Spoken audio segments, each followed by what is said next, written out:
Hello everyone, ಈ ಒಂದು ವಿಡಿಯೋಕ್ಕೆ ನಿಮಗೆಲ್ಲರಿಗೂ ಸ್ವಾಗತ. ಇದು ಒಂದು ಲಿವಿಂಗ್ ರೂಮ್ ಟ್ರಾನ್ಸ್ಫಾರ್ಮೇಷನ್ ವಿಡಿಯೋ ಆಗಿದೆ. ನನ್ನ ಲಿವಿಂಗ್ ರೂಮ್ ಸ್ವಲ್ಪ ಮೆಸ್ಸಿ ಆಗಿತ್ತು. ಹಾಗೆಯೇ ಪಾಪು ಇರೋದ್ರಿಂದ ಒಂದು ಆಟಿಕೆ ಸಾಮಾನು ತುಂಬ ಹರಡ್ಬಿಟ್ಟಿದ್ದ. ಈ ಥರ ಇದ್ದಾಗ ವ್ಯೂ ಚೆನ್ನಾಗಿರಲ್ಲ, ಒಂದು ಎನ್ವಿರಾನ್ಮೆಂಟ್ ಚೆನ್ನಾಗಿಲ್ಲ ಅಂತ ಹೇಳ್ಬಿಟ್ಟು ನಾನು ಚೇಂಜ್ ಮಾಡೋಣ ಅಂತ ಅಂದ್ಕೊಂಡು ಈ ಒಂದು ವಿಡಿಯೋನ ಮಾಡ್ತಾಯಿದ್ದೀನಿ. ಫಸ್ಟ್ ನಾನೇನು ಮಾಡಿದೆ ಅಂತಂದರೆ ಫೋಟೋನ ತಗೊಂಬಿಟ್ಟು AI ಅಪ್ಲೋಡ್ ಮಾಡಿಬಿಟ್ಟು ನಾನು ಈ ಒಂದು ಲಿವಿಂಗ್ ರೂಮ್ ಏರಿಯಾನ ಯಾವ ಥರ ಟ್ರಾನ್ಸ್ಫಾರ್ಮೇಷನ್ ಮಾಡಿದ್ರೆ ಚೆನ್ನಾಗಿ ಕಾಣುತ್ತೆ ಅಂತ ಹೇಳ್ಬಿಟ್ಟು ನೋಡ್ತಾ ಹೋದೆ. ಅಲ್ಲಿ ಸಿಂಪಲ್ಲಾಗಿ ಕೊಟ್ಟಿದ್ರು, ಏನಿಲ್ಲ ಕರ್ಟನ್ಸ್ಗಳನ್ನೆಲ್ಲ ಡಾರ್ಕ್ ಕರ್ಟನ್ಸ್ ಇದೆ, ಆ ಒಂದು ಶೇಡ್ನ ನೀವು ಏನಂತಂದರೆ ತೆಗೆದುಬಿಟ್ರೆ ಚೆನ್ನಾಗಿ ಕಾಣುತ್ತೆ, ದೊಡ್ಡದಾಗಿ ಏರಿಯಾ ಕಾಣುತ್ತೆ ಅಂತೆಲ್ಲ ಬಂದಿತ್ತು.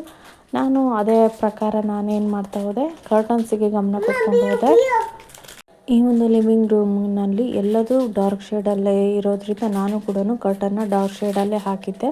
ಬಟ್ ಏನಾಗುತ್ತೆ ಅಂದರೆ ಲೈಟ್ ಎಫೆಕ್ಟಿಂದ ಆ ಒಂದು ಲಿವಿಂಗ್ ರೂಮು ಚಿಕ್ಕದಾಗಿ ಕಾಣುತ್ತಂತೆ ಡಾರ್ಕ್ ಇದ್ದರೆ. ಹಾಗಾಗಿ ಅದನ್ನು ಚೇಂಜ್ ಮಾಡಲಿಕ್ಕೆ ಹೇಳಿದ್ರು. ವೈಟ್ ಶೇಡಲ್ಲಿ ಆ ಕರ್ಟನ್ ಹಾಕಿದರೆ ರೂಮು ದೊಡ್ಡದಾಗಿ ಕಾಣುತ್ತೆ ಅಂತ AI ಇತ್ತು. ಸೊ ಹಾಗಾಗಿ ನಾನು ಕರ್ಟನ್ಗೆ ಚೇಂಜ್ ಮಾಡೋಣ ಅಂತ ಹೊರಟೆ.